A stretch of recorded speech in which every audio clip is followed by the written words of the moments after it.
You're listening to Boomers Today with your host, Frank Sampson.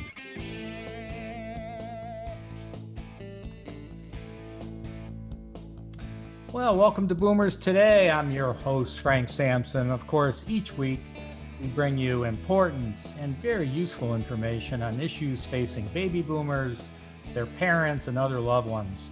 And I can't thank all of you enough for all your supports. Our listeners are growing each and every day, and it's because of you, because we don't do even any advertising. You are advising family members and friends about our show and sending them links. Of course, many of you are listening to the show on Apple Podcasts, Google Podcasts, iHeartRadio, Spreaker, Stitcher, or you could, go right to our website, which is boomerstodayradio.com. And I know that all of you, we're getting more listeners because you're learning, and we have great guests. And it's just a tremendous honor to have our guest on today. His name is Michael Ellenbogen. I actually, Michael, I didn't ask you, did I pronounce your last name correctly? You sure did, Frank. Thank you so much. All right. So Michael was diagnosed with young onset Alzheimer's disease at the age of 49. Prior to his diagnosis, he was a network operations manager for a Fortune 500 financial institution. Difficulty with work-related tasks eventually led to his early retirement. As a world-renowned international dementia advocate and connector, he has been featured in nationally syndicated TV, radio, and other media outlets. He has written blogs, newspapers, journals, and websites, and shared his personal perspective as a guest speaker. Michael represented the U.S. World for People Living with Dementia at the World Health Organization in Geneva. He is interested in motivating those with Alzheimer's to raise their voices and reduce the stigma surrounding the disease. Michael wrote about his journey with the disease in his book entitled From the Corner Office to Alzheimer's. Michael, thank you so much for joining us on Boomers Today. Well, thank you so much for having me. Yes, I mean, it's really says a lot because as you know, of course, firsthand, this is it's a tough disease, and unfortunately, it's growing throughout the country, throughout the world, and boy, we'll learn about more what you're doing to help, and raising money and trying to have a cure for this disease once and for all. But maybe, Michael, if you don't mind, even though I kind of gave a little bit of a background, maybe you could give in your own words, kind of a little bit of history and kind of what happened and what you went through, and maybe even what your own family's going through right now. And then we'll get into some of the the great work that you're doing. Sure. Well, I guess it was around the age of 39 that I was just beginning to have the best time of my life, to be honest with you. I was peaking in my company. I said I worked for a Fortune 500 company. And at that point in time, I was responsible for an organization that had 70,000 people. And I was responsible for all the computers, the ATMs, and pretty much all the wiring infrastructure for everything up and down the East Coast, including data centers. So I had a small little responsibility there, and I was kind of the go-to guy for the corporation. So when there was an issue, everything pretty much came to me, and it had to be resolved by me. So as you could imagine, at that age and having that kind of responsibility, it quickly became very difficult for me as I started to struggle with remembering my direct reports' first names. I mean, I was having issues of forgetting acronyms in my field. I was forgetting 4-digit extension numbers and so many other things. And things that used to come to me real quickly just weren't coming to me. And I slowly invented various ways, for a while to still continue to be active without allowing it to impact my business. But I was finding it harder and harder and struggling every day. So because of that, I did talk to one or two people around me and made them aware of my situation. And as you know, most people, we all have forgetful moments, and most people kind of blow it off and tell you, oh, don't worry about it. We all go through that. But for me, it was just happening a little bit too frequently. So I ended up going to doctors for probably about 3 years. And it was very frustrating going through the medical community, because I don't think the medical community wants to label somebody at that young age as having some form of dementia. So they basically came back and tried to tell me I was stressed and depressed. And after 3 or so more years, I finally gave up on working with the medical community because I wasn't really getting anywhere. It was just more frustrating and aggravating. So unfortunately, I ended up getting fired from my other job. And I ended up getting another job. And when I got the new job, I realized how much of a problem and difficulty I was really having, because I just could no longer learn. And I went from a real tough job to what I considered a very simple job. And even with all the notes that I took, I was just really struggling to learn. So fast forward to about 8 years later, and I ended up starting out with new doctors. I didn't tell them about the old doctors because I realized once they knew something was in your medical record, they tend to go back to that, and that just created havoc for me. So I wanted to start new, and this time when I went, they pointed to having Alzheimer's, and I had the luxury of going to NIH for some further testing for 7 to 10 days. And at that time, it was either semantic dementia or having Alzheimer's, and they pointed towards Alzheimer's, and my doctor came back with Alzheimer's, and they recommended that at that point in time I no longer work. And within about 2 years of that, I ended up going to SSDI because I did lose all my benefits with my other company when I was terminated. And luckily for me, I was at least able to collect that. Yeah, so when at the beginning, when you said you kind of got a little frustrated with the medical community at that time, were there particular specialists that you went to, or were you dealing with your primary doctor? And how did that then, years later, when you went to a new group, were they similar specialists, or were they, I guess, and I'm asking this, because those that are listening, on the show and may have a loved one that is also maybe experiencing difficulties, we'd like to talk about, what type of specialist should they be going to? So what would be your thoughts there? Oh, absolutely. I got to tell you, both times, when I first got started and the second time when I got started, I used the same type of specialist. I started always with my local doctor, which then escalated to other doctors, such as neuropsychologists, doctors who are specialized in neurology. And when I say neurology, specifically focused on dementia, because, when you go to a neurologist, that doesn't mean that he specializes in dementia. You have to take that one step further. So it's important when you go for testing, you get the people who are smart in the field that you're dealing with. So I made sure to go to the top-notch doctors that are available in my area. And again, you have to go through all the necessary testing to eliminate vitamin B deficiencies and other things, because not everything's dementia. I mean, there's some things that can be reversed.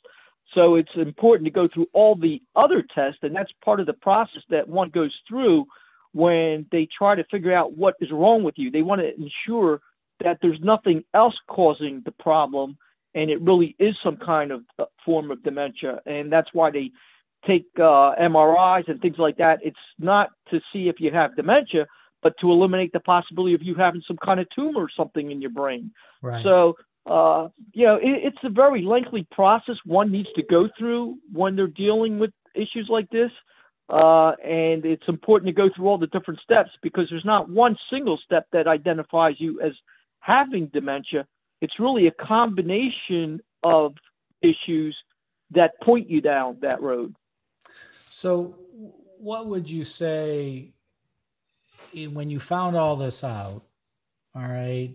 How did you handle it? How did you handle it? How did your wife handle it? How did other family members and friends handle it? And what, obviously you're on a very positive path. I mean, everything that you're doing. So what recommendations would you give to families and people who are diagnosed with this? I mean, I'm sure some could go into a state of depression or whatever, but talk to us about that. Well, I got to tell you, at first, it was really good to know, because you got to keep in mind, for almost 10 years, I was trying to seek an answer, and I didn't know what the issues were. So at the point when they finally told me that, it was like, what a relief. There's finally a reason for why I was doing and experiencing all these issues. So that was a real good benefit, to find out. But as I started researching what it really meant, I mean, I knew a little bit about dementia, but I really didn't know everything there was to know about it. So at that point, after discovering what it meant, that dementia was a progressive disease and one would die from it, I wouldn't say I was too happy at that point. But hey, look, in life, you're given challenges, and you have to try to make the best of them. And that's exactly what I chose to do, is try to figure out what I can do with the time that I had left, and how could I make it in a positive way that I could not only help myself, but also hopefully help others. As far as my wife, who, believe it or not, she was also a medical person, she didn't understand about dementia too much. And once she got aware of what the doctor said, that it could be dementia, and she checked it out, she realized, wow, I really did fit the bill based on all the issues I was dealing with. And it seemed to imply that we were on the right track.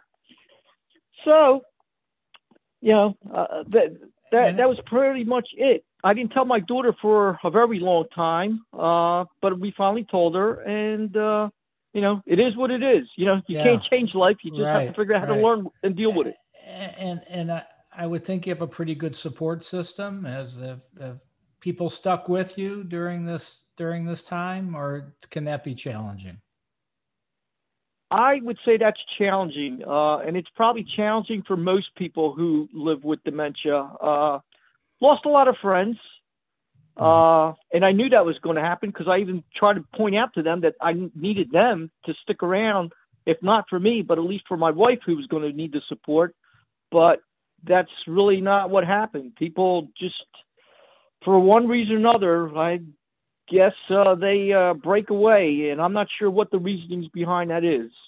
Right. It's probably just lack of education and not knowing how to handle the situation and how to respond to you, or what to say and what not to say. I got to believe there's just an uncomfort level by some, unfortunately. But right. What, as far as from an education standpoint, obviously you've become very educated on this disease through the years, and commend you for that. So again, giving advice to people out there, if they're confronted with this and they don't have a whole lot of familiarity with it, how do you suggest they educate themselves and their families?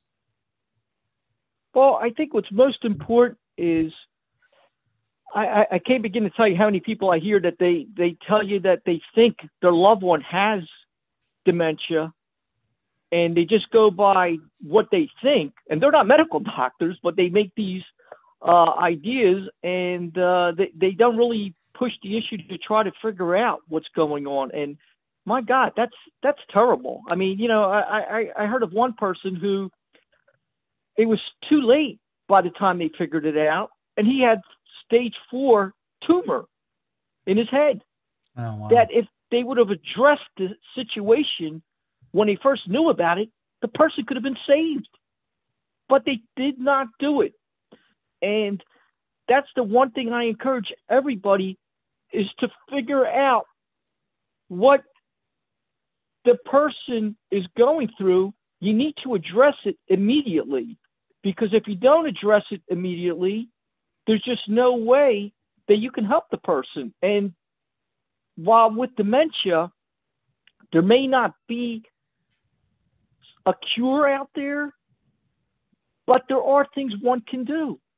For example, it's extremely, extremely important that once you identify that somebody has dementia, that you start figuring out what's important to that person. What's the financials going to be like in the future? You need to create that will. And when I say will, not just a regular will, but also an advanced living will of what you want to happen medically to you. You need to do that when you're still of sound mind. So it's important to get it early on. That's so important. And that's what most people don't realize, that there's so much more one can do. And there are some pills that are out there. They don't work for everybody. They only work for, I'd say, 50% of the people, but they do help. And it's important that people realize that. You know, like I said, it works for some, not everybody, but you don't know about it until you go and try it. So, you know, and when you can't write it off and say that it's not going to work, because so many people think that, well, if it didn't work for this person, it won't work for me. Well, that's not true. We're all very different. And that's why they make the various kind of different drugs for people. You know, not every drug works for everybody, and some people have more side effects than others. So unfortunately, it's like I say to everybody, if you know one person with dementia, you only know one person. We're all very, very different. And believe me, I know so many people who are living with this disease, and they are all so different. Yeah. You know, and I just want to make sure we clarify, when you say there's medication out there and it works for some and not for others, let's define that, you know, the ones that it works for. I don't want to mislead people to think that there's pills out there that could, you know, eliminate the disease. It may slow down its progression.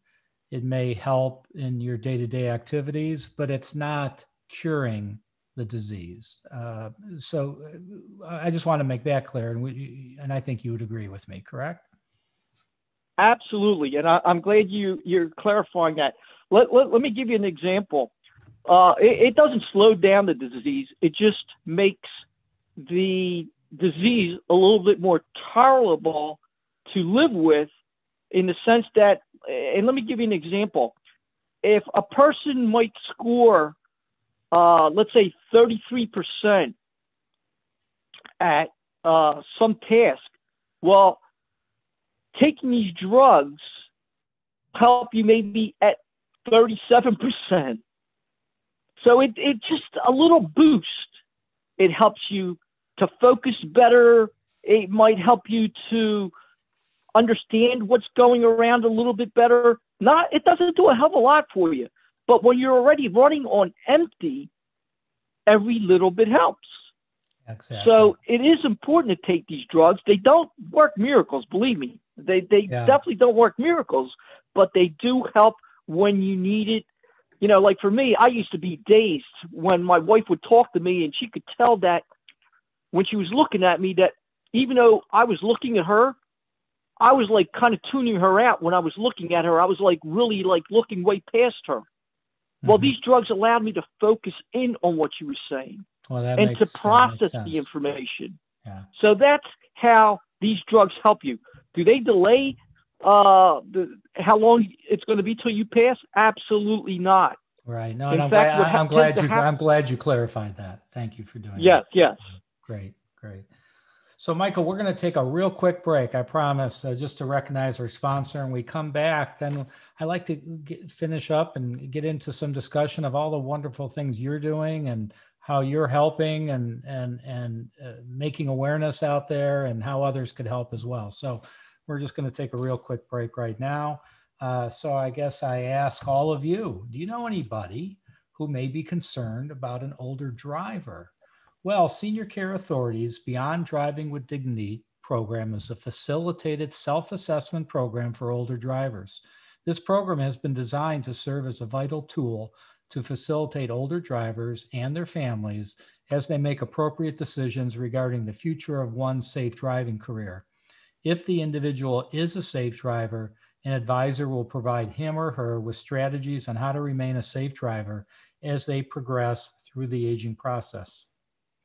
If driving retirement is the appropriate decision, then the individual and their family are offered possible alternatives, resources, and a specific plan to ensure a smooth and successful transition from the driver's seat to the passenger seat. So to learn more, you could go to www.beyonddrivingwithdignity.com, or you could call 877-907-8841, and you could connect with a Senior Care Authority advisor in your area. I want to, again, we're coming back. We've been talking with Michael Ellenbogen, who was diagnosed with young onset Alzheimer's disease at the age of 49.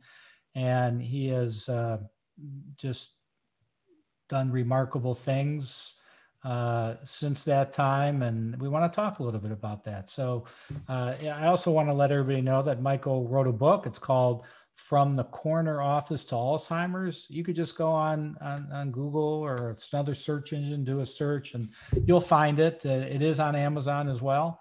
So I think you'd find that quite interesting. I certainly did. So Michael, welcome back. And I guess I'd just like to, maybe start out by asking you, and this, we could spend an hour just talking about this one question, I know, but maybe you could give us your viewpoint on how are we going to do a better job in removing and overcoming the stigma of dementia? Sure. But before I get into that, I heard your commercial that you just said, and I actually used to be a part of that organization. So it's very interesting. I was actually involved in trying to change the stigma around with driving. Oh, great. Yeah, actually, Beyond Driving with Dignity is a company we acquired. And if you were part of that organization, you probably know Matt. Matt is part of our organization now. So, yeah. Absolutely. That's who I was working with. And he was a great person. And we spent a lot of time trying to educate the community out there on how people should we address those issues. We're still doing it. So, that's fantastic. Oh, that's great to hear. Good. I'll let Matt know that we spoke. That's great. As far as the stigma, I'll tell you, it's terrible when it comes to this disease because there's so much stigma around it, and so much of it exists because people just don't understand what this disease is really all about. It's like, just consider this. One day, you're perfectly normal, and then somebody suddenly writes on your chart, you have dementia. Well, what does that mean? Well, all of a sudden, they think, well, this guy can't do anything financially anymore. He can't drive. All of a sudden, nothing's possible anymore. Why is that? That's what people need to get and understand. All because they just suddenly write that on your chart doesn't mean that all of a sudden one day you're good and one day you're bad. There's actually a time frame that this happens across.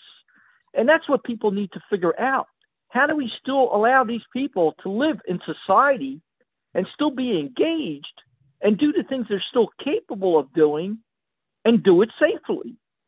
So that's the big problem that I think until now, most people did not understand. And I think what they're starting to understand by having conversations with people such as myself and others who are living with dementia is that you just don't suddenly go bad one day.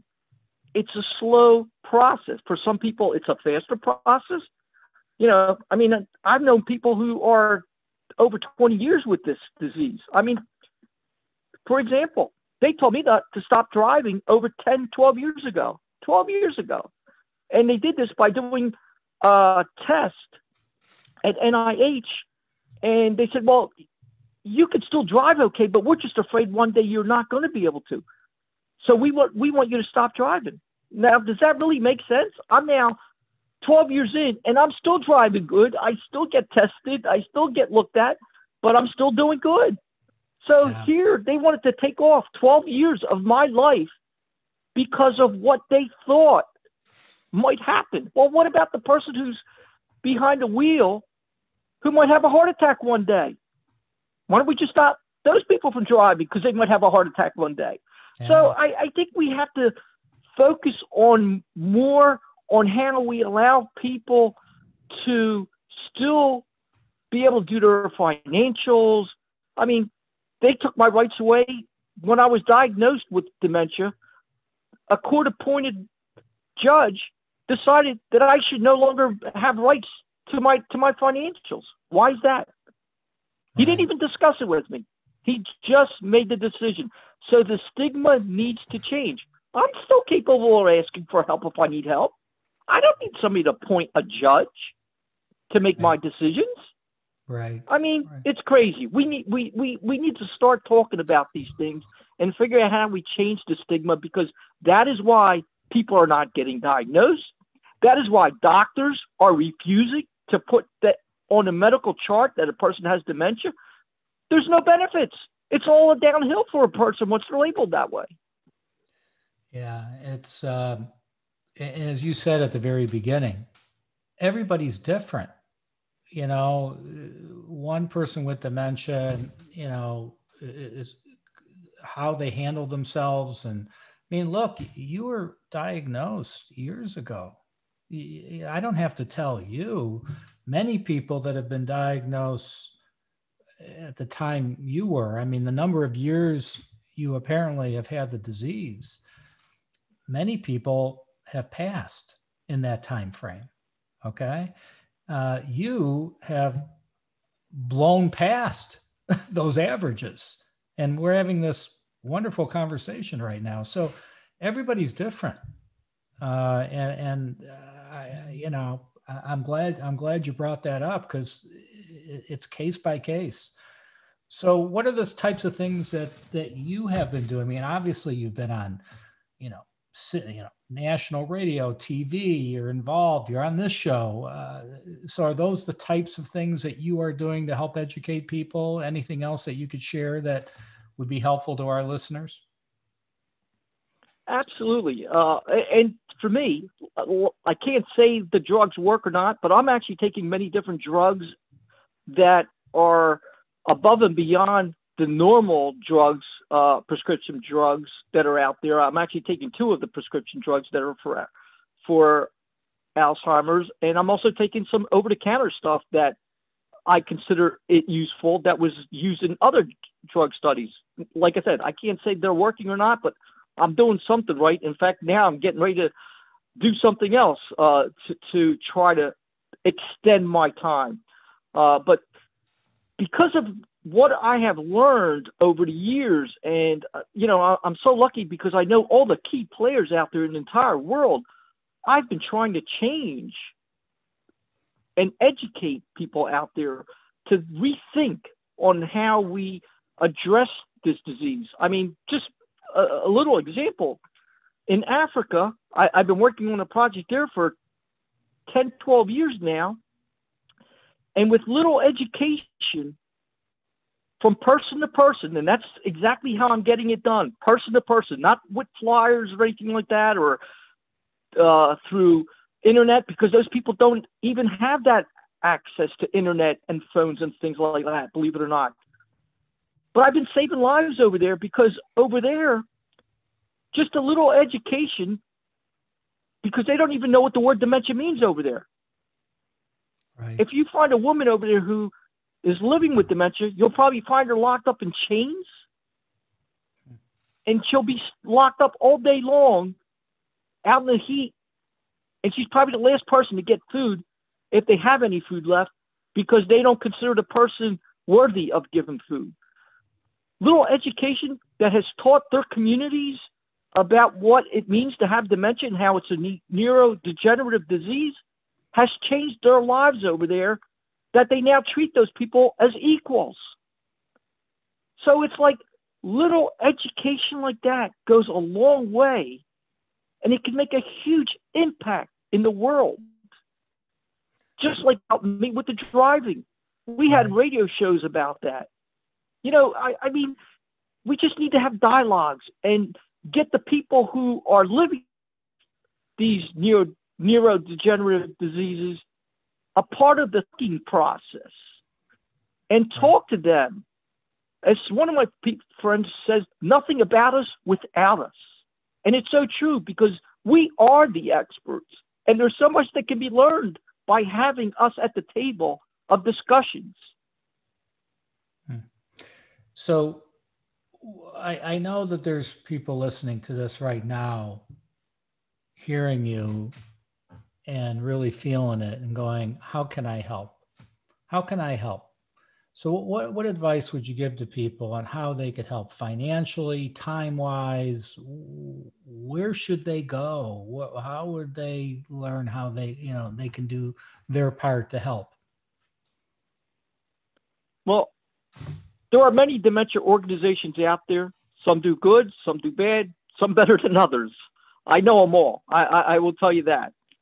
I think the first thing they need to do is to step up to the plate and figure out how they can play a bigger role in helping with advocacy. I've spoken to so many government officials, and the one thing I learned a long time ago was, they said, Mike, there's nobody knocking at our doors like they're knocking down the doors for cancer or other diseases.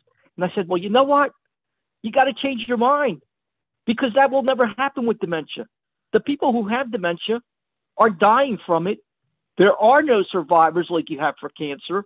So, of course, you're not going to have anybody out there knocking at your door who says, wow, I survived. Well, the people who have this disease can no longer speak. A lot of them can no longer write. A lot of them can no longer drive. So how are these people to be able to advocate? That's why for this disease, we need to think outside the box. We need to get the people who are healthy, who don't even have this disease or have ever been touched by it. Sadly to say, that's not that easy, because most people somehow have been touched by this. But we need those people to stand up and be the voices for those who are no longer able to be the voices.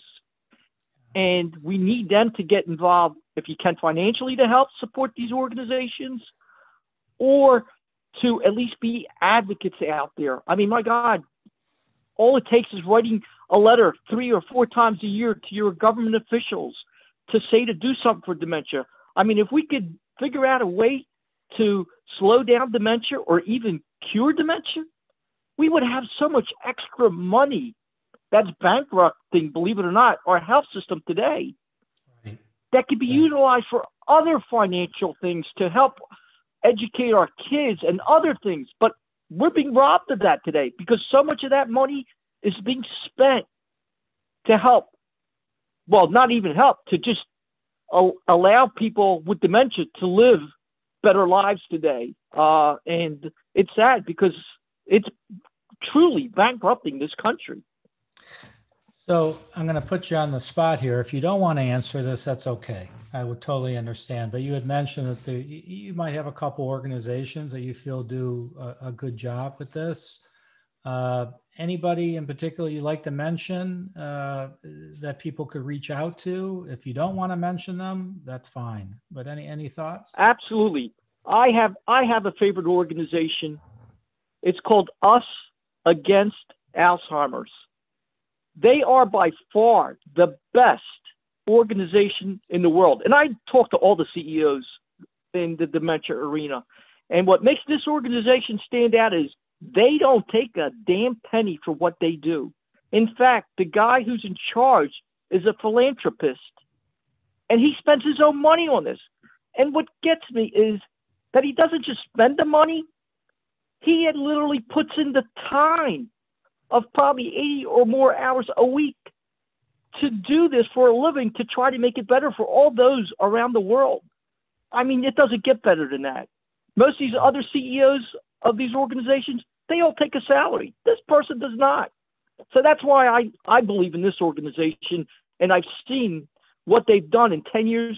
It's just unbelievable. I keep saying if we had 5 people like that, we wouldn't even be talking here today. We'd probably have a cure.